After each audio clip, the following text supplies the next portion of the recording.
सहनाववतु सहनौ भुनक्तु सवीर्यं करवावहै तेजस्विनावधीतमस्तु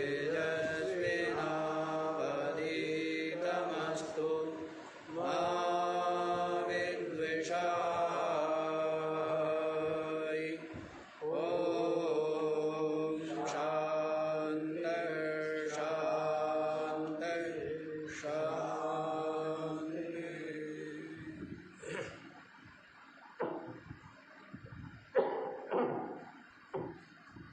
हाँ जी, तो क्या क्या सुन चुके आप लोग? क्या बताया था? सर्व व्यसन विनाशे को दक्ष। जितने भी व्यसन हैं, समस्त व्यसनों के विनाश में कौन समर्थ है? व्यसन होते हैं ना, क्या क्या व्यसन? जैसे नशे का व्यसन हो पड़ जाता है, जैसे विषयों का व्यसन पड़ जाता है। ये सब क्या है? व्यसन है। और व्यसन कहो वासना कहो, व्यसन कहो चाहे वासना कहो, एक ही बात। व्यसन पड़ गई आदत। क्या पड़ गई? और वासना क्या होती है? जो इसके संस्कार है, जो इसके स्वभाव है, जो चित्त में बहुत गहरे पड़े हुए हैं, उसको कहते हैं वासना। वासना में, इच्छा में और तृष्णा में भेद बताया था ना हमने। क्या बताया?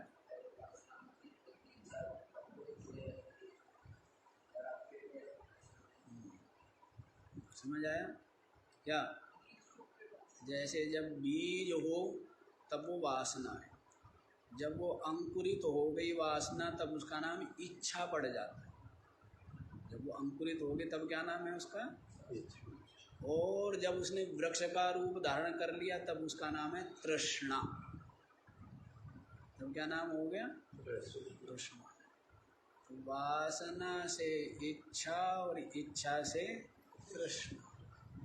तो वासना समझ गए ना, जो बीज रूप से संस्कार चित्त में गहरे जमे बैठे, ऐसे जो संस्कार है उनको क्या कहेंगे? वासना। वही व्यसन। जैसे व्यसनी है ना, व्यसनी व्यसन छोड़ना चाहता है, छोड़ना चाहता है ना, नहीं छोड़ पाता है। ऊपर के मन से निश्चय करता है, पश्चाताप करता है, हैं? बारंबार बिल्कुल अब नहीं करूँगा, लेकिन फिर करता है। तो क्यों करता है? क्योंकि चित्त के ऊपरी धरातल पर तो निश्चय हो गया, लेकिन वो निश्चय चित्त के जो आंतरिक धरातल है वहाँ पर नहीं पहुँचा। और ये जो व्यसन है ये कहाँ पहुँच गया है? आंतरिक धरातल तक चला गया। ये हिलना डुलना ये सब मत किया करो, कुछ भी मत किया, कुछ भी। बैठ गए चुपचाप, हमारी तरफ से प्रलय आए, तुम्हें कोई मतलब नहीं होना चाहिए। इन सब चीज़ों से बड़ा व्यवधान पड़ता है। बिल्कुल एकाग्र होकर के बैठ।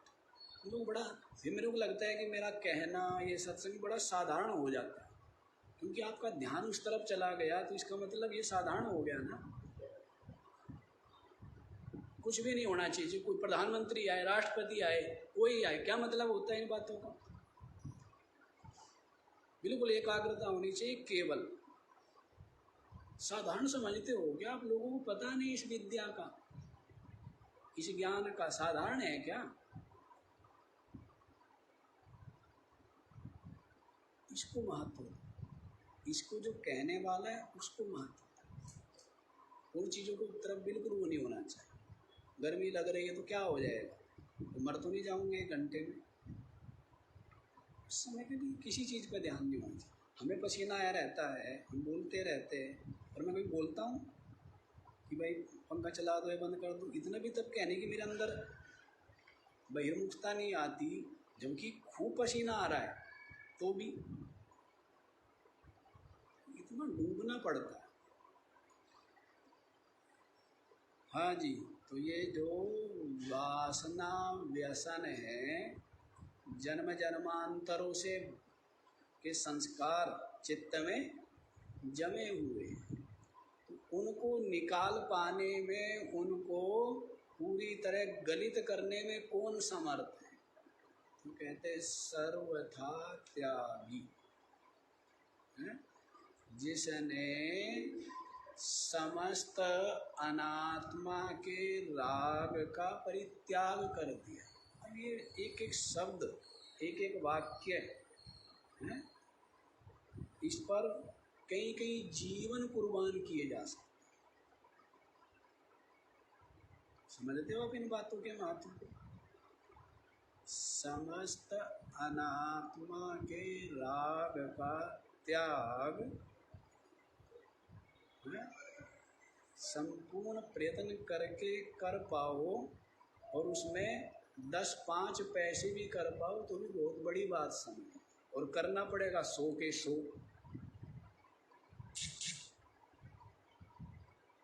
अलग जीवन है ना ये अलग जीवन है। जो जीवन आप संसार में जीते हैं, राग लोभ मोह तृष्णा युक्त, ये जीवन अलग जीवन है, ये पवित्र जीवन है, ये निष्कलंक निर्मल जीवन है। ये परमात्मा रूप होके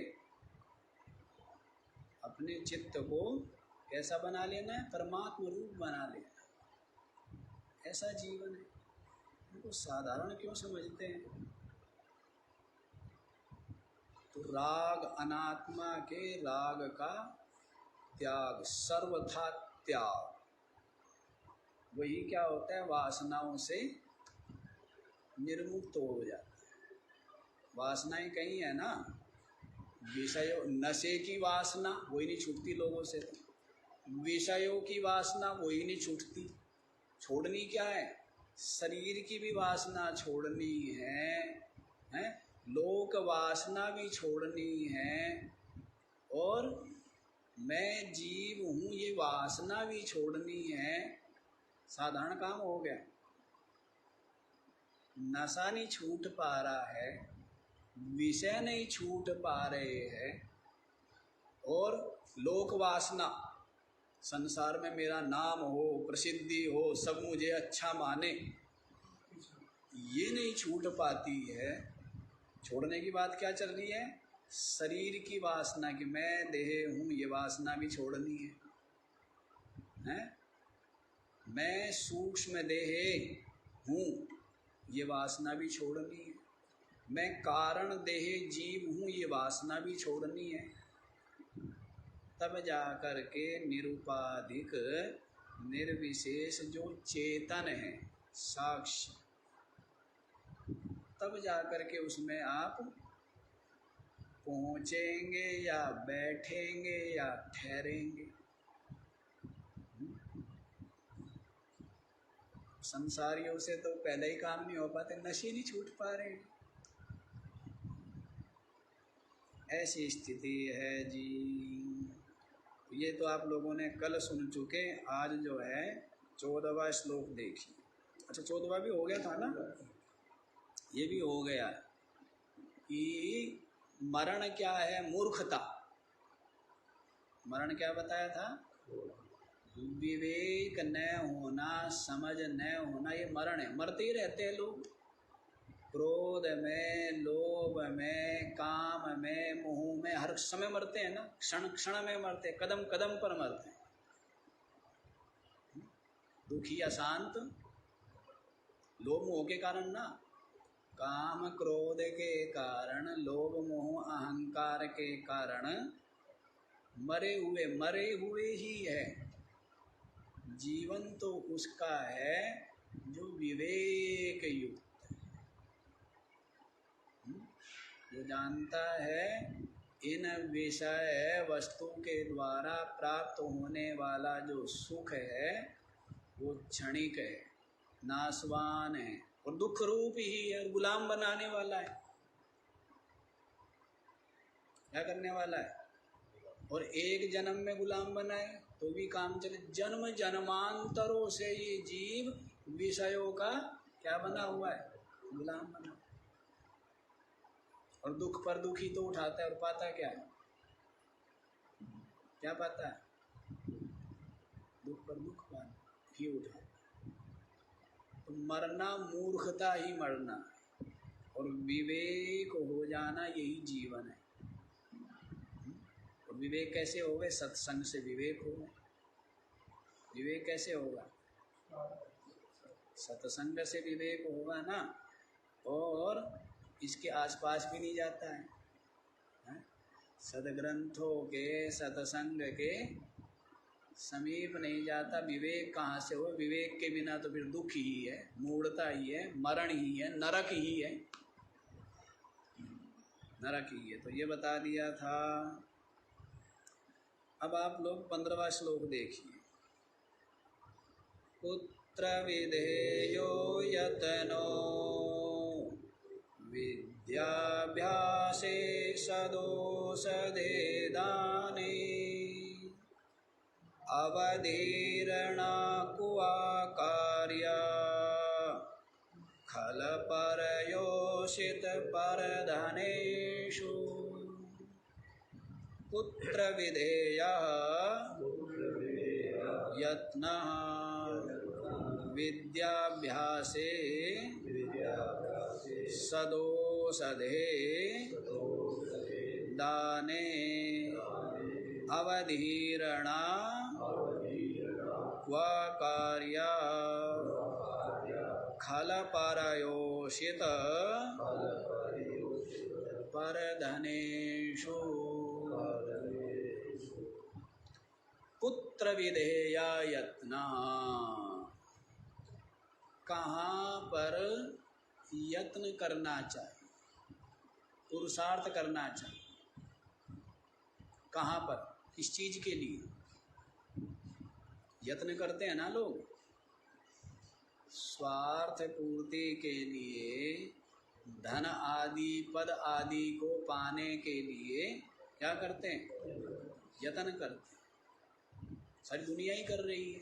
तो यहाँ पूछ रहे हैं कि साधक को, विचारवान को कहाँ यत्न करना चाहिए? जैसे चोर है ना, वो भी तो यत्न करता है, नहीं करता है? किसमें करता है? चोरी करने में शायद उतना परिश्रम करता है, उतना परिश्रम और चीज में ना करना पड़े।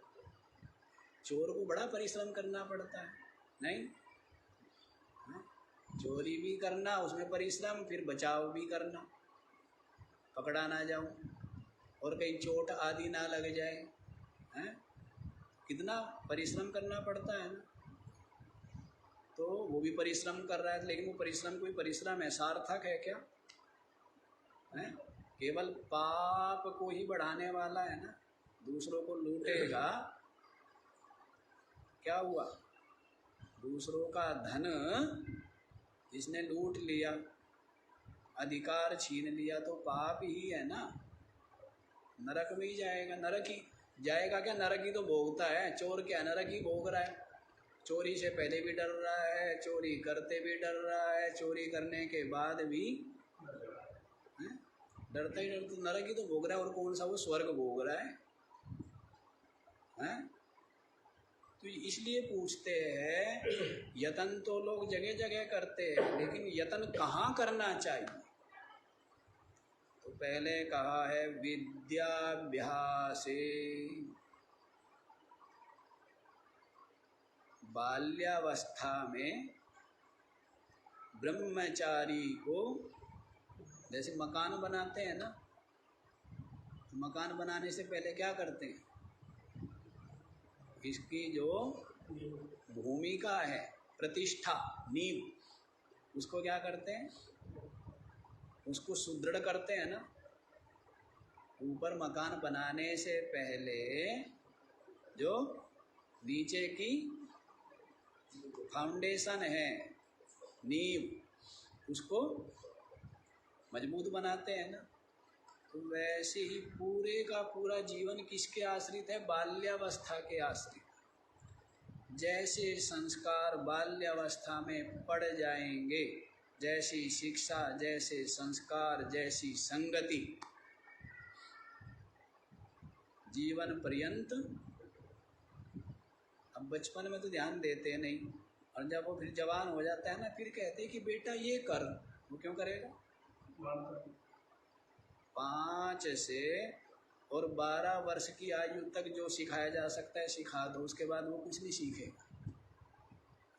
उसके बाद तो वो खुद ये कहता है कि मैं ज़्यादा अक्लमंद हूँ, मैं ज़्यादा होशियार। बताया था ना कि पंचवर्षाणी वो लालयेत, केवल 5 वर्ष के बच्चे तक प्यार करो, उसके बाद प्यार नहीं। फिर क्या है? ताड़येत, 12 वर्षाणी पर्यंत ताड़येत, जब 12 वर्ष तक हो ना तब तक तो फिर, और 12 वर्ष के बाद मित्रवत समाज, फिर मित्र के साथ, फिर नहीं डांट डपट, फिर नहीं। बस 10-12 वर्ष की उम्र तक सुधार लो जो सुधारना है, उसके बाद तो मित्र के समान रखना चाहिए, क्योंकि जवान हो गया ना। तो जैसे पूरा का पूरा जीवन किसके आश्रित हुआ? बाल्यावस्था के आश्रित है। इसलिए विद्याभ्यास, बाल्यावस्था में विद्याभ्यास में ही यत्न करना चाहिए। विद्या की प्राप्ति, ज्ञान प्राप्ति, ज्ञान की प्राप्ति। देखो, ब्रह्मचारी के लिए विद्या अर्जन करना ही तप है। गुरु की सेवा करना और विद्या अर्जन करना, यही तप है ब्रह्मचारी की। लेकिन आजकल बच्चों को ये सब चीज़ें सिखाई नहीं जाती, बताई नहीं जाती। लोग सोचते हैं सत्संग, सत्संग तो बूढ़े लोग जाया करते हैं। सत्संग में बूढ़ों का काम है या जवान बच्चों का काम है? सत्संग तो बच्चों के लिए और जवानों के लिए होता है। लोग क्या समझते हैं? सत्संग बूढ़ों के लिए। विचित्र विचित्र है। बूढ़ों के इतना सुनते, ठहरता भी नहीं है। पहली बात, वृद्धावस्था में ठहरता नहीं ना। लेकिन अब तो जो बालक है, युवा है, उनको तो ऐसे संस्कार दिए नहीं जाते कि सत्संग सुने, सदग्रंथ पढ़े, जिससे कि जीवन अच्छा बने। इसलिए कह रहे हैं यहाँ विद्याभ्यास में यत्न करना चाहिए। विद्या, वैसे तो जीवन पर्यंत विद्यार्थी रहता ही है मनुष्य, है ना। एक महात्मा से हमने कहा ना, जी आप तो बहुत बड़े महात्मा। हमने कहा, तो महात्मा कहने लगे कि हम तो विद्यार्थी। क्या बोला? विद्यार्थी। हमें बड़ा आश्चर्य हुआ, क्योंकि उस समय हम समझते नहीं थे ना विद्यार्थी का मतलब। लेकिन जीवन पर्यंत सीखना चाहिए, अपनी कमी, अपने दोष, अपने अवगुण दूर करने चाहिए। जैसे मोह दूर करना, मोह छोड़ नहीं पाते हैं ना। यदि मोह दूर नहीं हुआ तो क्या किया आपने? स्वार्थ नहीं छूटा, मोह नहीं छूटा, कपट नहीं छूटा, राग नहीं छूटा, तो फिर आपने कुछ भी नहीं किया, कुछ भी नहीं किया। इसलिए विद्यार्थी बन करके सीखो, सद्गुण अपनाओ, और जो चित्त में पड़े हुए मोह लोभ है, इनको निकालो है। विद्याभ्यास में यतन करे, सदोषधे दाने, और क्या करना चाहिए? औषधि के दान में। क्या करना है? औषधि का दान करना चाहिए और विद्याभ्यास करना चाहिए। दो काम बताए हैं ना? क्या क्या बता दिए? एक तो विद्या के अभ्यास में यतन करो, और दूसरा औषधि का मतलब दवाई मत समझ लेना, है ना, अलग अलग होता है। जैसे कोई व्यक्ति निराश उदास है, उसको आपने दो मीठे शब्द सुनाए, उसको थोड़ी हिम्मत दी, ये भी क्या हो गई? ये भी औषधि है ना। कोई व्यक्ति भूखा है, उसको रोटी दी, वो क्या है? वो भी औषधि। औषधि का मतलब ये समझोगे कि दवाई बांटो। औषधि वही है जो समय पर और देख करके, भूखा है उसको भोजन चाहिए, सर्दी में ठिठुर रहा है तो उसको कंबल चाहिए, देख करके ना। गर्मी में पैर जल रहे हैं तो उसको तो जूता चाहिए ना। बारिश में भीग रहा है तो उसको छाता चाहिए। तो ये सब औषधि, ये सब क्या हुआ? सब औषधि हुआ। दो मीठे शब्द सुना दिए, उसको हिम्मत बढ़ा दी, सांत्वना दे दी, ये भी क्या हुई? ये भी औषधि हुई। तो इसलिए पात्र देख करके और उसकी रोग देख करके, उसकी समस्या देख करके जो दिया जाता है वो सब औषधि है। जो भी समस्या, उसका समाधान, दूसरों का हित, सीधा संबंध क्या समझ लेना? दूसरों का हित करना, परोपकार, जिसको क्या कहा था? परहित सरिस। हाँ जी,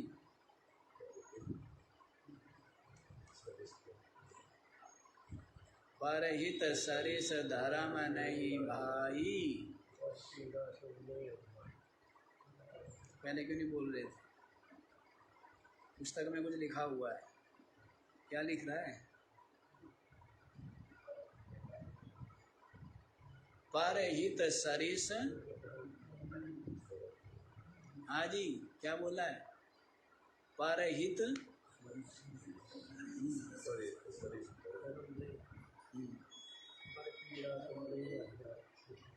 सुनाई पड़ गया?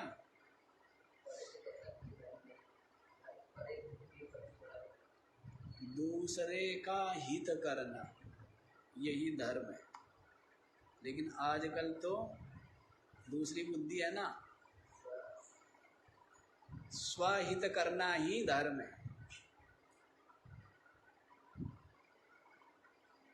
विचित्र विचित्र, पता नहीं कौन से विद्यालय में पढ़ के आ रहे हैं, कौन सी पढ़ाई पढ़ रहे पता नहीं। दुनिया में विचित्र पढ़ाई पढ़ते, दूसरों का हित करने के बराबर धर्म, और दूसरों को पीड़ा देने के बराबर अधर्म नहीं। इनको गांठ मारना चाहिए ना। तो यहाँ पर दो ही बात बताई है। कहाँ यत्न करना चाहिए सज्जन व्यक्ति को? एक तो ज्ञान प्राप्ति में, और दूसरा परोपकार। हाँ जी, अब वहाँ तो नहीं लिख रहा ना ये सब, फिर तो वहाँ से क्या पढ़ोगे आप? उसमें व्यापक अर्थ आ जाएगा। सदोषधे दाने, वहाँ पर तो क्या कह दिया है? औषधि के दान में। लेकिन वो सीमित हो गया ना। परोपकार, व्यापक अर्थ क्या हुआ? और विद्याभ्यास का व्यापक अर्थ क्या हुआ? ज्ञान की प्राप्ति, अज्ञान की, संशय की, भ्रम की निवृत्ति। तो इस दो के लिए यत्न करना चाहिए। अब इसको लिख लो, लिखो कहाँ के? बुद्धि पर। कहती बुद्धि में पहले इतना कुछ लिखा हुआ है, ये ठहरेगा नहीं। ठीक है, अच्छा जी, आगे क्या बताया? अवधीर्णा क्वा कार्या खाला पारयोषित परधनेषु। कहते कहाँ पर दृष्टि नहीं रखनी चाहिए? हाँ जी, किस पर दृष्टि नहीं रखनी चाहिए? तो कितने गिनाए हैं? खल 1, परयोषित 2, परधन 3 जगह दृष्टि नहीं रखनी चाहिए। एक तो दुष्ट के ऊपर, एक तो दुष्ट के ऊपर, जो कर रहा है अपने लिए कर रहा है ना, उसको लेकर के आप चिंतन मत करो, है ना, उसका संग मत करो, न तो उसका संग करो और ना उसका विचार ही करो, चिंतन ही करो दुष्ट का। नहीं तो क्या होगा? और दूसरा ये भी होता है कि आपके अंदर भी वो संस्कार आने लगते हैं, अरे वो कर रहा है तो वो 10 गलती कर रहा है, मैं तो 2 ही तो करता हूँ। इसलिए कभी भी जो दुष्ट व्यक्ति है उस पर दृष्टि क्या कर दो? देखो मत, उसकी उपेक्षा कर दो, देखो मत उसकी तरफ। ठीक, क्योंकि प्रकृति तो न्याय करती है ना, जो जैसा करता है वैसा उसको भोगना पड़ता है ना। प्रकृति तो न्याय करती है, यहाँ कोई नहीं बचता है, कोई बचता नहीं है। आपको लगता है कि किसी व्यक्ति ने अपराध नहीं किया फिर भी उसको सजा हो गई, ऐसा कई बार होता है ना। अरे इसको अभी इसने अपराध नहीं किया लेकिन कभी न कभी अपराध किया था, उसकी सजा इसको नहीं मिली थी। अब व्यक्ति केवल अपने कर्म भोगता है, किसी और का नहीं। सुख भोग रहा है तो वो भी अपना उसका किया हुआ तप है, किया हुआ दान है। दुख भोग रहा है तो वो भी स्वयं का है। जो भी जीवन में आए, सुख आए दुख आए, अपने कर्मों का फल है, ऐसा सोच करके क्या रखना चाहिए? धैर्य रखना चाहिए, किसी दूसरे को दोष नहीं देना चाहिए। अभी छोटी छोटी बातें हैं, ये बातें व्यक्ति के पास हो तो जीवन सरल हो जाए ना। लेकिन बुद्धिमान ज़्यादा है और छोटी छोटी बातों का पता नहीं, और वैसे कहते बुद्धिमान, मैं तो बहुत बुद्धिमान, छोटी छोटी बातें नहीं। इसलिए कोई क्या कर रहा है क्या नहीं कर रहा है, कोई आपसे सलाह मांगे, आपके पास आए, आपसे पूछे, उसको बताओ। बाकी किसी को समझाने की, टोकने की, सुधारने की जरूरत नहीं है। समस्या तो यही है ना। और जो सुधरना चाहेगा ना, उसको डांटने की जरूरत पड़ेगी, टोकने की जरूरत पड़ेगी, समझाने की जरूरत पड़ेगी? नहीं, वो तो जो सुधरना चाहता है वो तो स्वयं कहेगा कि जी मैं कैसे सुधरूं, कैसे निकलूं, फंस गया हूं।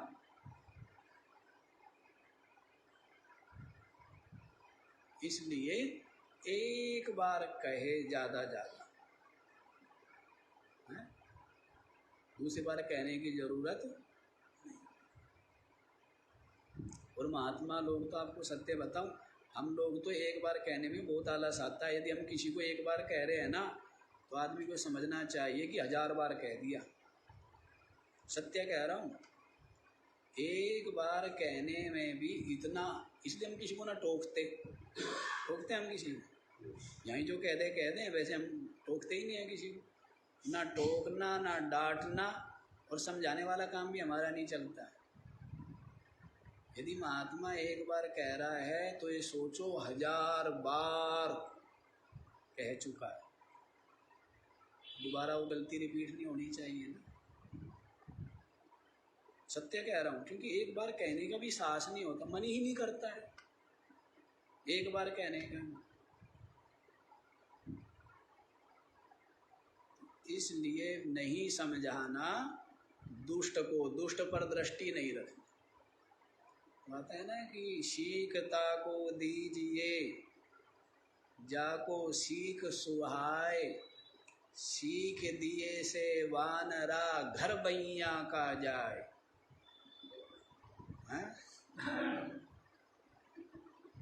जिसको सीख, ऐसे नहीं किसी को पकड़ के सुनाने लग जाऊं, सीख वाको दीजिए जाको सीख सुहाए, इसको अच्छा लगा हो आपका समझाना है।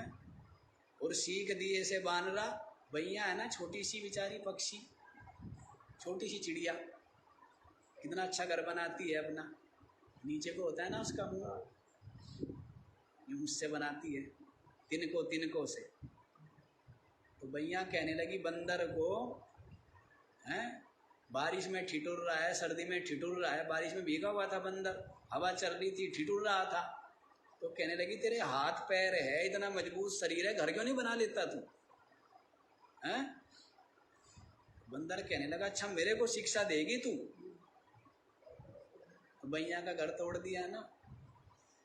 कहते बंदर तो करता ही है, इसलिए बैया बेचारी बबूल पर बनाती है घर, बबूल के पेड़ पर, कीकर के पेड़ पर, और वो भी बिल्कुल आगे बनाती है जहां बंदर ना पहुंच सके। तो बंदर ही है, तोड़ देता है। हाँ, तो सीख दुष्ट को कभी, दुष्ट को हाथ जोड़ दो, दूर से हाथ जरूर जोड़ देना, लेकिन किसी साधु को हाथ जोड़ो मत जोड़ो, लेकिन दुष्ट को, साधु को हाथ जोड़ो में क्या फर्क पड़ता है? तो फर्क पड़ता है, लेकिन दुष्ट को हाथ जरूर जोड़ देना, ठीक है ना? नहीं तो क्या करेगा, कुछ ना कुछ व्यवधान डालेगा, विरोध करेगा। हाँ, तो इसलिए दुष्ट पर दृष्टि नहीं डालना, बस एक बार हाथ जोड़कर आगे बढ़ जाओ, चुपके से निकल। परयोषित, दूसरे की जो स्त्री है, दूसरे की स्त्री पर दृष्टि नहीं डालनी चाहिए। जो अपना कल्याण चाहता है, जो अपनी आत्मिक उन्नति चाहता है, तो उसको क्या बताया है? दूसरे की स्त्री और दूसरों का धन। तो वही नियम किसके लिए आ गया? वही स्त्री के लिए नियम आ गया कि दूसरों का पुरुष और दूसरों का धन। दूसरे के धन पर और दूसरे की स्त्री पर दृष्टि नहीं डालनी चाहिए, अन्यथा क्या होता है? कुमार्ग पर चल पड़ता है। कहाँ चलता है? कुमार्ग पर चलता है, और पाप करता करता पतन ही हो जाता, सर्वथा पतित तो हो जाता, धर्म से पूरी तरह से भ्रष्ट हो जाता। तो दूसरे की स्त्री और दूसरों का धन, ये बड़ा कठिन हो गया। तीनों काम कठिन कठिन बता दिए ना। क्या बताया? एक तो दुष्ट का संग नहीं करना, दुष्ट पर दृष्टि नहीं रखना, दूसरा दूसरों की स्त्री पर दृष्टि नहीं रखना, और तीसरा पर कहिए शुरू वाले दो तो कर भी ले, लेकिन तीसरे वाला आज तो क्या है? धन पर ही दृष्टि है ना, इस पर दृष्टि है। एक दूसरे को लूटने में लगे पड़े हैं, ये लूटने में लगे पड़े हैं, और है किसी के पास कुछ नहीं। अब मान लीजिए 10 दुकानदार है, अब 10 दुकानदार है, तो वे दुकानदार एक दूसरे के ग्राहक भी है ना। कोई चीनी बेच रहा है, कोई तेल बेच रहा है, कोई आटा बेच रहा है, तो सबको चाहिए ना। तो वो उसको लूट रहा है और वो उसकी दुकान पे जा रहा है, वो उसको लूट रहा है, और मिल दोनों को कुछ भी नहीं रहा है, लूट रहे हैं ना सब। पहले क्या था? पहले लूटने का भाव नहीं होता था, लेकिन दोनों के पास सब कुछ होता था। आज लूटने का भाव है, इसीलिए कंगाली कंगाली क्यों, जितना आ जाए उतना ही तो कम है ना, जितना मिल जाए। अब मिलने में तो कोई कमी नहीं रही, कमी है। जिनकी जेब में कभी 10 रुपए कठिन थे, उनकी जेब से अब गड्डी गड्डी निकलती है, नहीं निकलती है? क्यों जी? जिनकी जेबों में 10 रुपये ही नहीं थे, गड्डियाँ गड्डियाँ निकलती है। तो इतना हो गया ना, संपन्नता कहें, संपन्नता तो कुछ नहीं बढ़ी है, दरिद्रता ही बढ़ी है। संपन्नता, लोग कहते हैं संपन्नता बढ़ गई, संपन्नता कहाँ बढ़ी है? हमें तो लगता है दरिद्रता ही बढ़ी है। और ज़्यादा तृष्णा, पहले पंखे की भी आवश्यकता नहीं थी और अब एसी भी कम पड़ रहे हैं। आश्चर्य है ना, आश्चर्य है। तो कहता है कि मैं एसी के बिना नहीं रह सकते। अरे तेरे बाप तेरे दादे ने कभी पंखा भी देखा था क्या? हैं? ऐसी स्थिति हो गई, इतना गुलाम बन गए इन चीजों के, कोई सीमा नहीं। आश्चर्य होता है। जीवन तो त्याग तप युक्त हो, कम से कम जीवन में सुविधाएं अपनाए, साधन अपनाए। आज ही हम सुबह सोच रहे थे, देखो उपनिषद, सबसे पहला उपनिषद कौन सा है? ईशावास्य उपनिषद। और ईशावास्य उपनिषद का प्रथम मंत्र कौन सा है? ईशावास्य विदं सर्वम।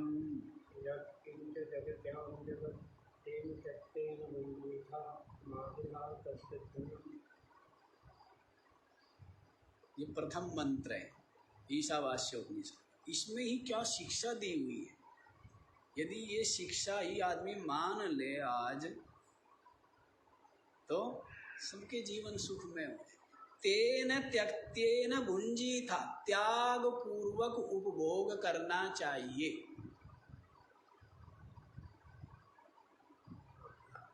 क्या बोला है?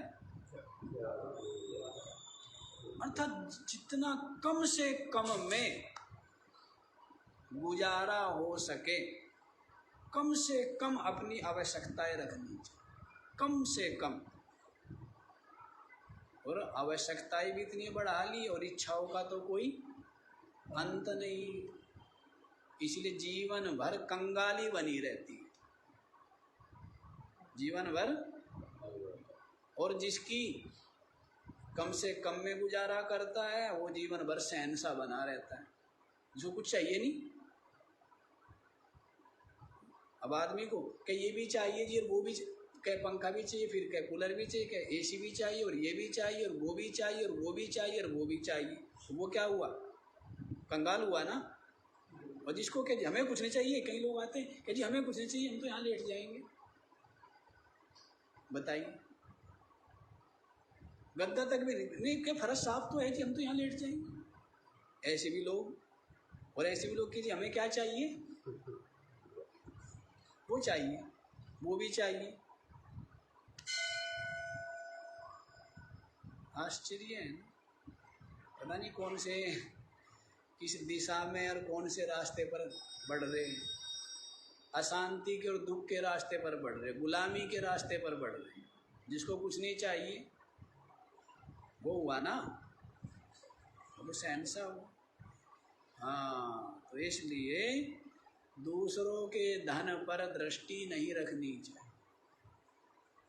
दूसरे की स्त्री और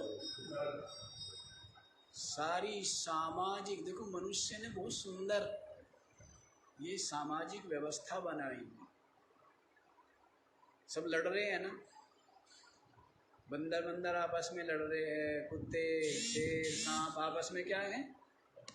मनुष्य ने एक ऐसा समाज, एक ऐसी सभ्यता विकसित करने का प्रयास किया जिसमें कुछ नियम हो, कुछ मर्यादा हो, कुछ उच्च विचार हो, जिससे कि आपस में भिड़ना ना हो। टकराना ना पड़े, लड़ना ना पड़े, लेकिन स्वार्थ में, लोभ में आकर के वो सारा का सारा ये तो ऐसा सुंदर एक समाज बनाया था जहां पर आपस में प्रेम, सहयोग, प्यार यही था ना। लेकिन उस समाज को क्या बना दिया? स्वार्थ में, लोभ में आकर के लड़ना भिड़ना ही चल रहा है ना।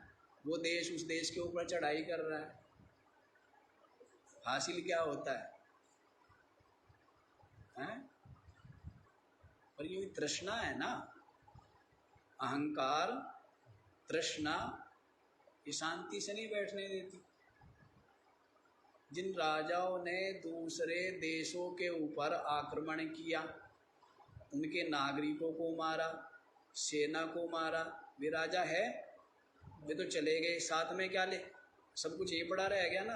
क्या लेकर के गए? इतने जीवों की जो हिंसा हुई वो पाप लेकर के गए, और पता नहीं कहाँ कहाँ नरक में भोग रहे होंगे। जिन राजाओं ने अपने अहंकार के लिए कितने कितने निरपराध मनुष्यों को मरवा दिया, सेना ही मरती है, राजा तो अपना बैठा रहता है महल के अंदर, उनका क्या बिगड़ता है? मतलब ये सब ना समझिए, समझ नहीं है और समझ सकते भी नहीं। महात्मा बुद्ध ने एक ऐसा समाज, एक ऐसी पृथ्वी की कल्पना की जहाँ पर कोई संघर्ष ना हो, कोई टकराव ना हो, है ना। इसलिए तो उन्होंने कहा कि भाई कोई सेना रखने की जरूरत नहीं, कोई हथियार रखने की जरूरत नहीं है, अहिंसा, अहिंसा को अपनाओ।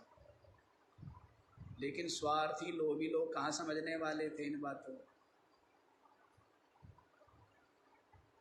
उन अहिंसा के कारण ही अपने देश को गुलाम बनना पड़ा, क्योंकि यहाँ के लोग तो अहिंसक हो गए, लेकिन बाकी जो और दूसरे देश थे वो तो हिंसक वृत्ति बनी रही। हमारे देश ने कभी किसी पर आक्रमण नहीं किया, क्योंकि यहाँ की संस्कृति रही है जियो और जीने दो। और भारत के ऊपर सबने आक्रमण किया, किसने नहीं किया? भारत ने कभी किया किसी देश के ऊपर आक्रमण? कभी आया हो इतिहास में? या कभी नहीं। मुगलों के ऊपर, मंगोल के ऊपर, यूरोप के ऊपर, किसी भी देश के ऊपर। और यहाँ पर अलग अलग सबने किया, क्योंकि यहाँ अलग हो रहा है कि सबको जी रहे, सब प्रसन्न रहे, सब सुखी रहे, ऐसा विचार। अच्छा जी, क्योंकि यहाँ तो वो संपन्न रहे ना लोग, साधन संपन्न तो थे ही, ज्ञान संपन्न थे ना। त्याग, तप, संयम, संतोष, सद्गुण संपन्न थे। यहाँ तो बहुत उच्च जीवन था, उच्च जीवन, ज्ञान, संस्कार, इनसे संपन्न जीवन। लेकिन अब ये ज्ञान संस्कार जो है अभी 25-30 वर्षों में पूरी तरह से, अब तो सब अमेरिका बन रहे हैं ना। अमेरिका अपने बच्चों को वैसे ही कपड़े पहनाना, वैसे ही संस्कार देना, वैसे ही वो करना, सब अमेरिकी बन गए ना। अपने घर में तो सुधार कर नहीं पाते, समाज का क्या सुधार करें? और अपने घर का भी सुधार तो क्या करें, उससे पहले स्वयं को सुधरना पड़ेगा ना। घर को सुधारना है तो सबसे पहले किसको सुधरना पड़ेगा? खुद तो सुधरता नहीं है, बच्चों से आशा करते बच्चे सुधर जाए। क्यों सुधर जाए? क्यों सुधरेंगे? तू सुधर जा, सब सुधर जाएंगे। और कोई नहीं भी सुधरेगा तो कम से कम तेरे को दुख तो नहीं होगा, तू सुधर जा। सबसे बड़ी चीज क्या है? अपने आप को सुधारना सबसे बड़ी चीज है। और अपने आप को सुधारने के लिए बहुत तपस्या करनी पड़ती है। और तपस्या कोई करना, बेटा सुधर जाए, भाई सुधर जाए, वो सुधर जाए, वो सुधर जाए, तू किसी को सुधारने की जरूरत नहीं, तो सुधर जाए, ठीक है, पर्याप्त है, अपना सुधार करना चाहिए। फिर सारी दुनिया सुधरी सुधराई है, मतलब हमें किसी से कोई तकलीफ ही नहीं है। दुनिया सुधरे बहुत अच्छी बात, ना सुधरे उनकी मर्जी, आप सुधर गए ना। हाँ जी,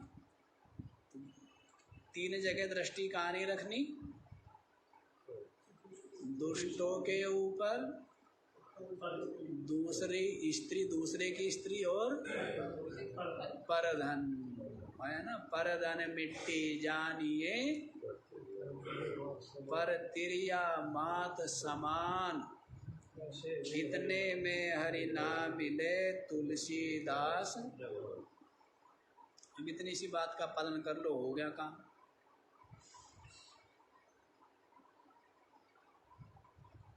अब तृष्णा है ना, सारों का धन मुझे मिल जाए, तृष्णा है ना। पर धन मिट्टी जानिए, संतोष पूर्वक जियो ना, त्याग पूर्वक जियो, संयम पूर्वक जियो। लेकिन अब तो कैसा जीना है, सुविधा, आराम है, और बिल्कुल क्या बोलते हैं उसको, लग्जरियस, क्या बोलते हैं, लग्जरी जीवन, लग्जरी लाइफ, लग्जरी लाइफ। पर धन मिट्टी जानिए, पर तिरिया मात समान, दूसरे की स्त्री उसको माता के समान। दो ही चीज हुए ना, दूसरे का धन और दूसरे की स्त्री। इतने में संतोष हो तो तुलसीदास क्या कहते हैं, इतने में हरि नाम मिले तुलसीदास कि मैं जमानती हूँ। हरि तो मिल जाएगा, परमात्मा तो मिल जाएगा, केवल ये 2 काम करने से। दूसरे के धन पर दृष्टि ना रखो, दूसरे की स्त्री पर दृष्टि। इतना काम कर ले तो उसका जीवन कैसा है, निर्मल जीवन है, सुंदर जीवन। कैसा जीवन है उसका, सात्विक जीवन, आनंद और प्रसन्नता से भरा हुआ जीवन। अब आज के लोग कहाँ समझे। पहले तो आप लोगों ने दृष्टांत सुने ना कि आपके प्रधानमंत्री रहे और एक कुर्ते में गुजारा किया, विदेश जाना पड़ा तो उस कुर्ते को ही। आजकल ऐसी मनोवृत्ति है, नेताओं को छोड़ो, आप अपनी देखो ना। आप दोस्त किसको दोगे, नेता को, खुद की देख लो ना, छोड़ो नेता वेता को, इसकी देखो। आपकी है ऐसी मनोवृत्ति, इतना त्याग, इतना तप, इतना संयम, इतना सात्विक जीवन जीने की है, तो फिर नेताओं से क्यों आशा करते। वो नेता भी तो आपके बीच से ही गए, वो कौन सा कि कहीं अमेरिका से आ करके और आपके ऊपर राज कर रहे हैं कोई, वो भी तो आपके बीच से ही गए। अच्छा जी, तो ये 3 कार्य नहीं करने चाहिए। आगे वाला आप लोग देखिए, वो सुंदर श्लोक है आगे वाला। का आहार निशमनुचिन्त्या संसारा सारता न तु प्रमदा, का प्रेयसी विधेया करुणादीनेषु सज्जने मैत्री। का अहर्निशम् अनुचिन्त्या संसार असारता न तु प्रमदा, का प्रेयसी विधेया करुणादीनेषु सज्जने मैत्री। कितनी मीठी मीठी बात है, कितनी स्वादिष्ट और सुंदर बात आप लोग सुन रहे। पहले क्या पूछा है? का आहार निशम अनुचिंत्या, दिन रात क्या चिंतन करना चाहिए? क्या पूछा है? दिन रात क्या चिंतन करना चाहिए? कैसे डाका डालूं, कैसे दूसरे को लूटूं, हैं? कैसे बहुत धनी बन जाऊं, कैसे बहुत संपन्न और बहुत संपत्ति वाला बन जाऊं, ऐसा क्यों जी? ऐसे ही तो कर रहे सारी दुनिया, दिन रात वही चिंतन नहीं कर रहे। लेकिन कहते करना क्या चिंतन करना चाहिए? आहार निशम का चिंत्या, दिन रात क्या चिंतन करना चाहिए? संसार असारता न तो प्रमादा, ये संसार असार है। संसार क्या है?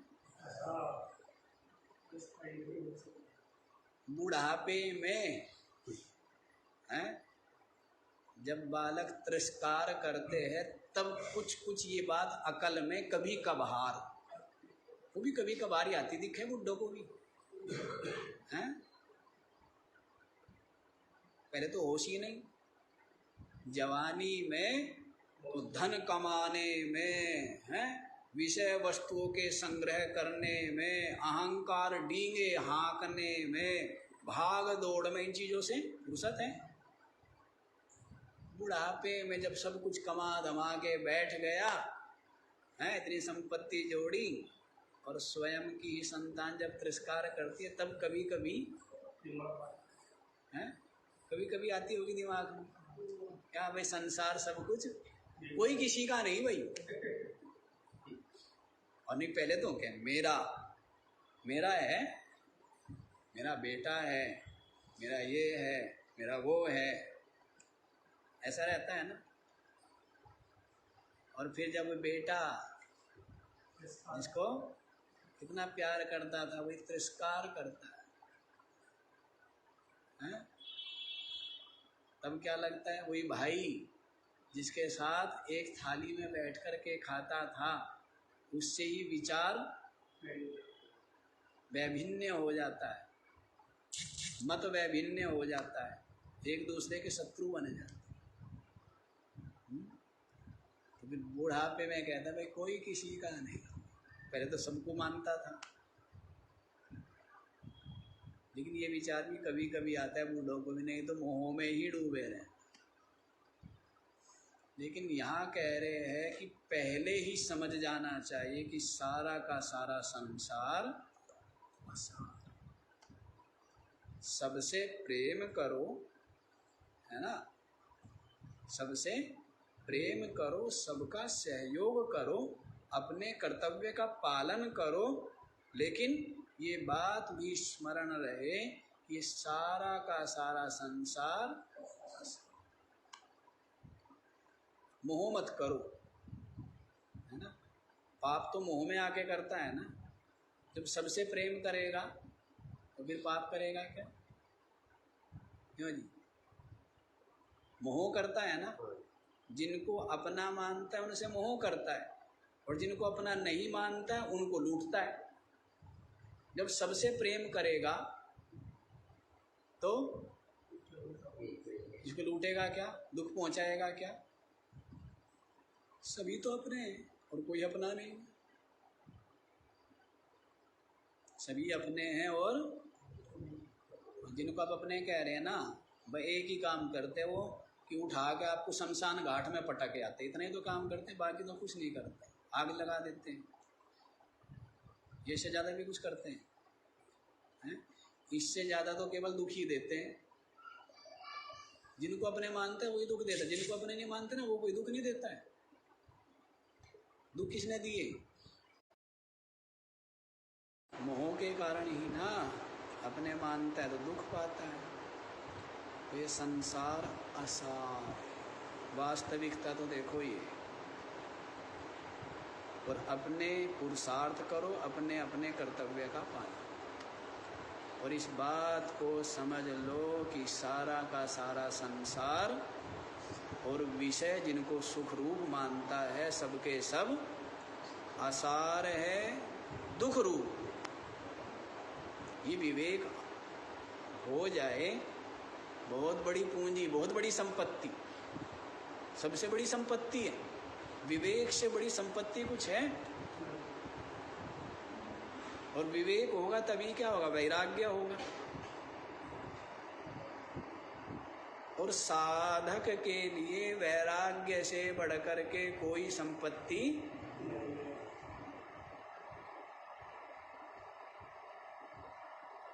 कान में कह रहा हूं, वैसे तो जोर से कह भी नहीं सकते ये बात, संसारियों की समझ में आएगी, दुनिया की समझ में आती है ये बातें।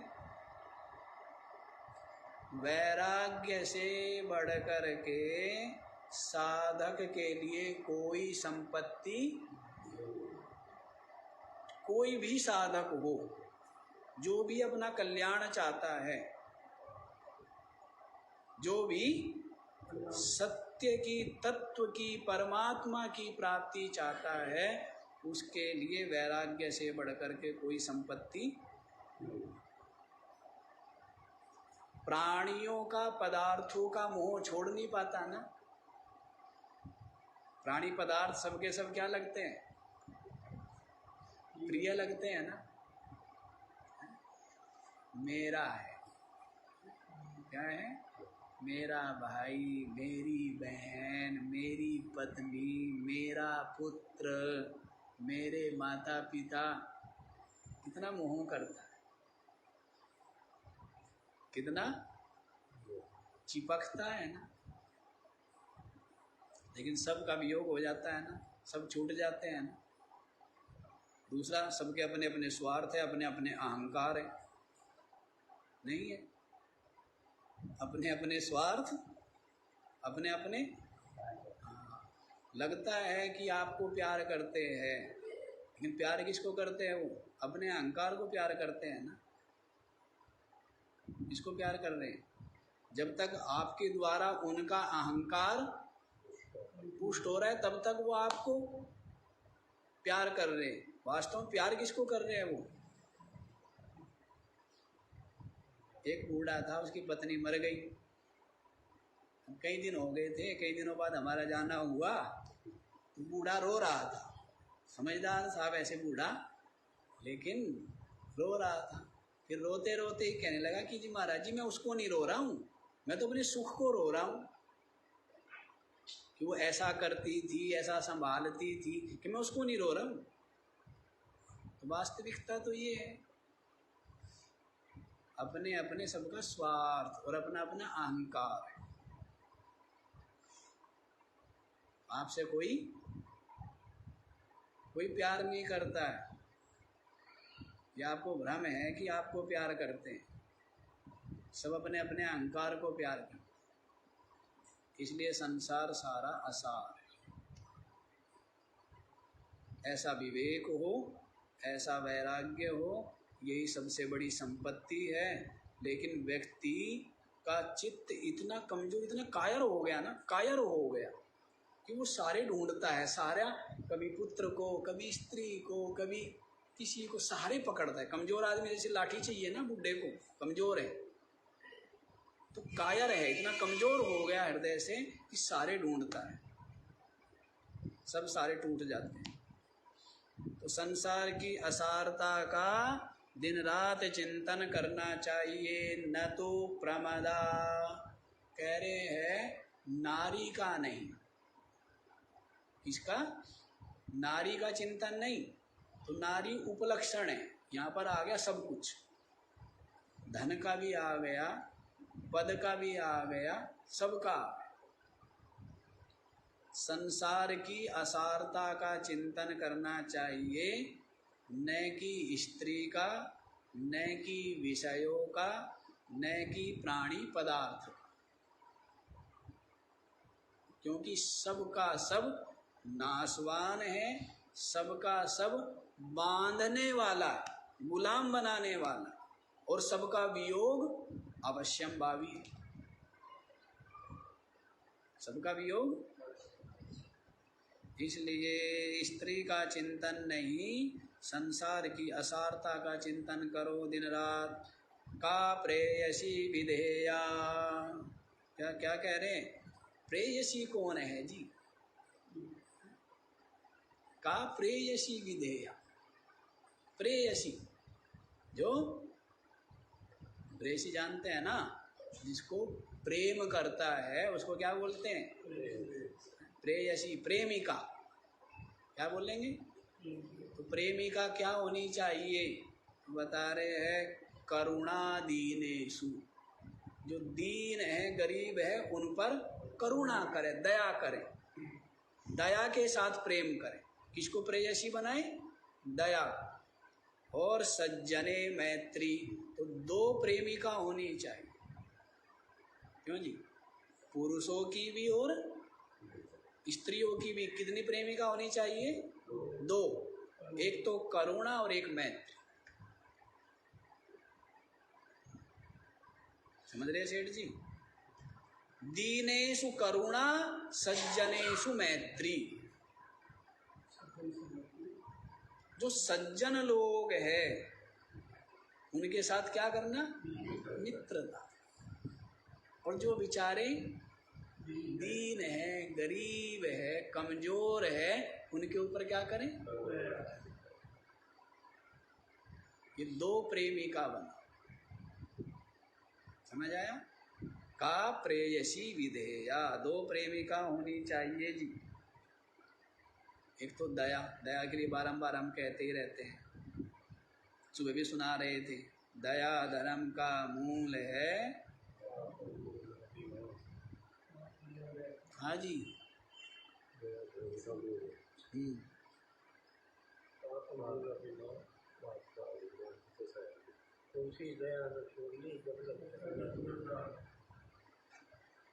सुनाई पड़ गया? हैं? सुनाई नहीं पड़ा? जोर से बोलो फिर। दया धर्म का मूल है, पाप मूल अभिमान, तुलसी दया न छोड़िए, जब लगे में। दया का मतलब क्या है? सभी जीवों पर, ये पहली चीज। और दूसरा क्या बताया? मित्रता करो। जो सज्जन है, जो ज्ञानी है, जो विद्वान है, उनके साथ मित्रता करो, अर्थात उनका संग, उनका सानिध्य है, जिससे अपने में भी सद्गुण आवे, जिससे अपना भी स्वभाव परिवर्तित होवे। सज्जनों के साथ मैत्री, दीनों के ऊपर करुणा, ये दो प्रेयसी बनानी चाहिए। समय तो भाग गया, आज इतना ही रखो, और दिन रात निरंतर संसार की असारता का ही चिंतन कर लो। संसार की असारता का अनुभव हो गया और जीव का स्वरूप का बोध हो गया और ब्रह्म के स्वरूप का बोध हो गया, तो हो गया कल्याण। कल्याण ही कल्याण है। संसार की असारता समझ में आती नहीं, फिर कुछ भी करता रहे, सब कुछ करते हुए भी कुछ, सब व्यर्थ, निष्फल हुआ ना, निष्फल।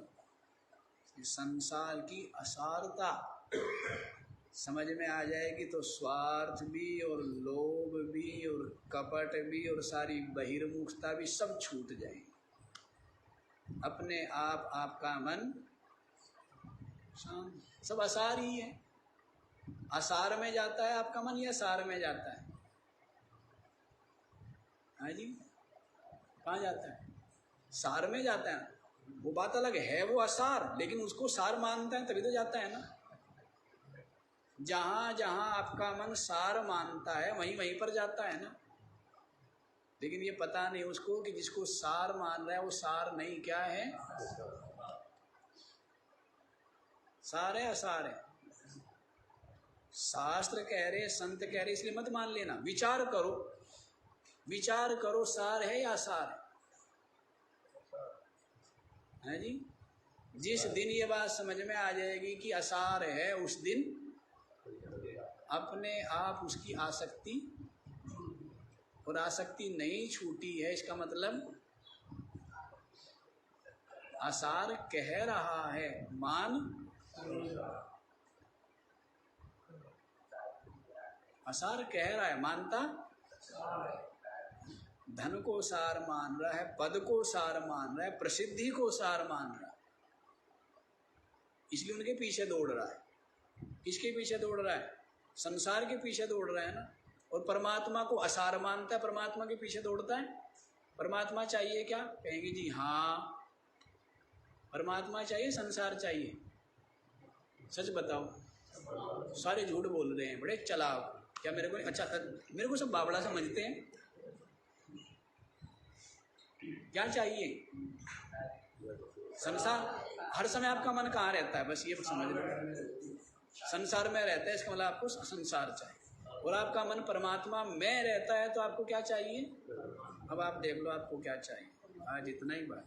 ओ